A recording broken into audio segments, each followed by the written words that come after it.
Good afternoon, everybody. Aaron here. So today we're going to talk about grades, right?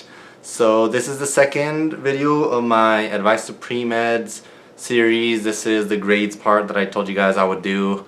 Last week I was going to upload it Friday, but I guess it's going up today, Monday, maybe tomorrow, Tuesday, if I don't like how this one comes out. So everybody knows that you have to get good grades to get into medical school, right? But I want to share with you guys my story of not so perfect grades, and here I am in medical school. So most people that go into medicine, I think, are pretty smart. You do have to, some people really have to work hard, and I mean that's smart in my opinion. I have to be one of those people that really has to work for their grades. It doesn't normally come easily to me.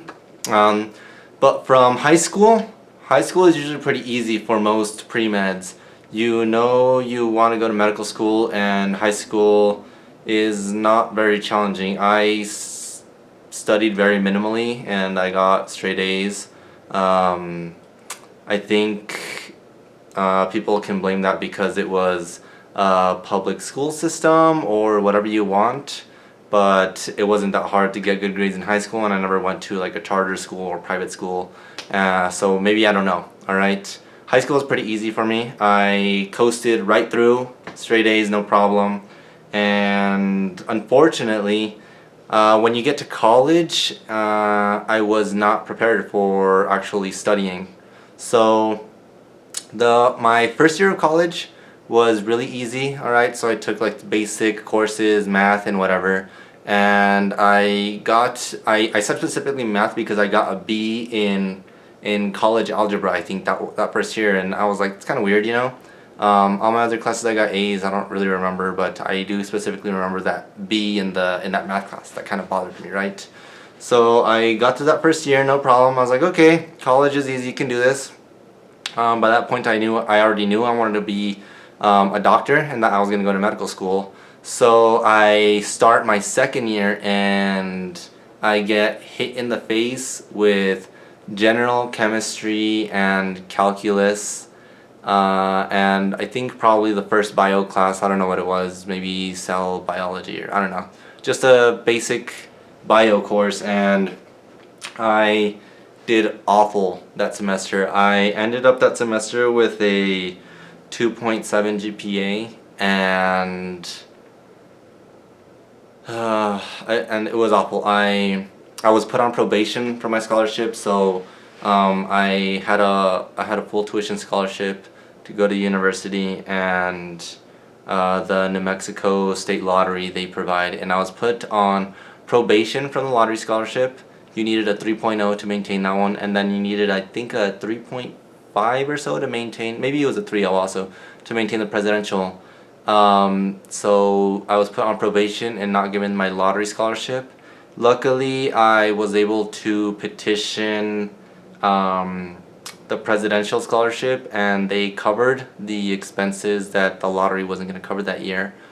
And I felt awful. It was a really awful feeling. I was super scared. I was like, wow, I'm getting to go to school for free and I wasn't able to pass this material, and what am I going to do?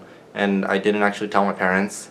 I told my older sister, and she said, we're going to work through this, you know, you can do this. So I knew that the following semester I had to put 150% work so I could get that money back, because if I didn't have this money I couldn't go to college, right? And then I couldn't be a doctor, and my life would have been ruined, right? So the next semester I started putting more work, and I easily got better grades just by putting in more effort, just being more realistic for your expectations, studying more, and trying different study methods.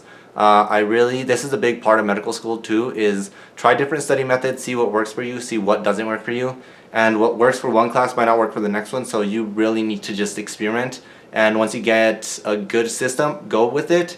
And then if it starts to fail you, you need to change it up again, because your grade depends on it. So that's my quick story I wanted to share with you guys. I got a 2.7 GPA that semester. In college, it was my sophomore year. It felt awful, and I was like, I'm never going to be a doctor, right? I fast forward a year later, so you guys know I did my first medical school interview and I wasn't accepted that first year. And the really cool thing is that the school gave me an exit interview and they told me what I needed to improve on. And of course, it was my grades and my MCAT score, right? So your grades will correlate very well with your MCAT score. If you do, so I'm going to talk about now. So that first year they said I needed to improve my grades and my MCAT score. I was like, okay, I kind of expected it. It kind of hurt, because by that point I was getting really good grades and I was doing that upward trend that people show you. But I was a junior in college, between junior and senior year of college, so I was an iffy applicant. I really was. They weren't sure if this past year was real or if I don't know, like. Looking back now at an admissions committee, I could see why they were worried.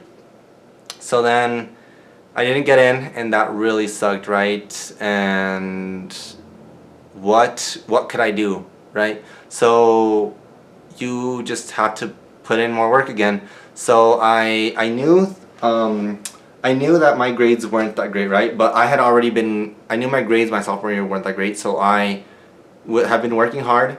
And I needed to show them that it wasn't fake, that my good grades weren't fake, that year of good grades wasn't fake. And so what I did is my senior year, I only needed, I needed a Spanish class, one, like some kind of biology course that was like, I don't know the categories, and then I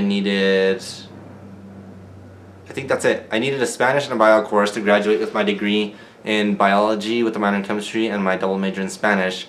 But what I did is I took the Spanish course, I took a bio course, animal sexual strategies. I know it didn't correlate, but I needed it for my degree, which sucks.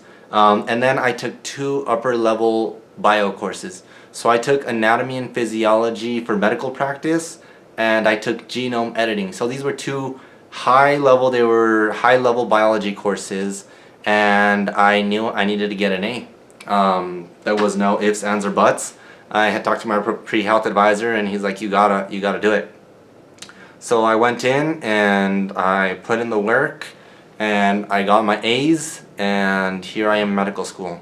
So what I want to share with you guys is, just because you get a bad grade or you had a bad semester, admissions committees are open as long as they see real improvement. And the other thing I did in my second medical interview is I was real honest with that sophomore year in college, everything that was going on in my life and why I didn't get good grades. They might sound like excuses, but there's certain things that you can't control in life. Many of you know this already, and some of you are going to learn this, that things don't always go your way in life, and you just have to push forward and be honest about it. And that is exactly what I did in my interview. I told them, we went through the whole interview, it was perfect, and then at the end they're like, is there anything you want to tell us? Because most interviewers are blind to your MCAT and your grades, right? So whenever they asked that question, I already knew, and I didn't have an answer prepared. It was natural, They asked me, they're like, so is there anything you want to tell us? And I told them, I was like, look, my sophomore year in college, I had really awful grades. I was put on probation for my scholarships, but what I want you to look at is my past semesters in my senior years in college. I only needed to take the 2 courses. I ended up taking an extra 2 upper level biology courses. I got A's in them. I want you guys to know that I am mentally prepared and that I can handle the material that you guys are going to give me in medical school. And I think that really helped, because imagine you had a great interview and the interviewer is like, oh man, I want to get this kid into med school. and then they go and review your application and they see bad grades, and they're like, what the heck's going on here? He sounded like a great candidate, and now I'm not so sure. But on the other hand, whenever I told them, they already know. They're like, okay, so this kid had bad grades sophomore year. He told me why, and look at today. He's doing awesome. He's got A's in those upper level biology courses, and he's what we need. He applied last year and didn't get in. He worked real hard and got those A's, is applying again this year. Perseverance and persistence, it really paid off for me. And I'm not the smartest. I'll be the first to admit that, but I do work really hard for my grades, and I love it. So thank you guys so much for watching. I hope you guys enjoyed this video. Somebody leave down in the comments what other videos you want to see. Somebody on my week 7 vlog commented that they wanted me to answer why I decided to be a physician, and that is a great question. I'm so happy. Thank you so much for that. Thank you so much for that question. I will answer that. Ever since I saw that comment, it's been making me think again, and doing all this immunology is making me kind of forget why I want to be a physician. So thank you so much for asking me that question. I don't remember your name off the top of my head, but thank you so much. I will answer that question, and watch out for that video, guys. Comment below what else you guys want to see. If you guys have any other questions,